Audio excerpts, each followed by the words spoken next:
Welcome to MFP7, Catalog and Brand Development. In this section, we're going to go through and develop a strong, recognizable, and trustworthy brand identity and product catalog. It's important to do so to present your products in a visually attractive way and have a strong, memorable presence in the market. When I developed my own brand, I looked at 7 core categories, and we're going to look at those same categories together, as well as the subcategories we should consider and develop. We do provide sheet 7.1 in the MFP document kit to organize everything we're about to talk about together and organize your brand identity. So diving right into it, the first core category is the brand foundation. When you talk about your brand foundation, you have to look at your mission and values, the reason your brand exists and its long-term goals, the brand values themselves, so the guiding principle of your brand, the target audience, who your customers are, what are their needs, wants, and habits, and the unique selling proposition as to why is your brand unique and why should customers gravitate and purchase from you. An example of my sustainable reclaimed wood furniture company. My mission and value and vision would be creating a high quality, affordable, value-based furniture company, taking eco-conscious materials and reclaimed materials and putting them in your beautiful home. The second core category we should look at is the logo of your company. When you talk about logo development, you have to develop first different variations of your logo. These variations look at the different applications. Some may be transparent, some may be black and white, some may be very colorful. You have to develop your logo usage, where and how to use your logo, and logo misuse as to what to not do with your logo. Your logo should be developed with clear space and that minimal space left, right, and on top and the bottom of your icon, as well as the logo size and placement should be developed and clearly defined. You need to know your proportions and positioning. In the example of my company, I looked at logos that should only be put on letterheads. I developed logos for official documents and any kind of branded brochures and materials I would have passed out physically. The next core category is the color palette. When you look at the color palette, you have to develop your primary colors, secondary colors, and tertiary colors. It's easiest and best to put the hex of those colors and the RGB different configurations of those colors. The next thing you should look at for the color palette is the color usage, when and how to use your brand's colors, and maybe what are the strongest colors to really pop out depending on the usage. For example, I'll know on my website I want to use more sober colors. I want to use more transparent colors if it's put inside of the header of my website.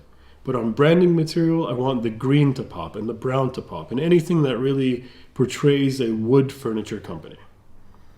The next core category is the typography.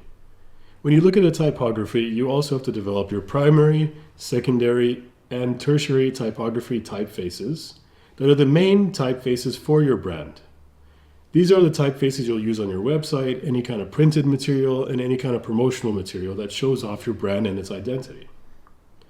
Typography should also be given guidelines. We should look at the proper use of those typefaces.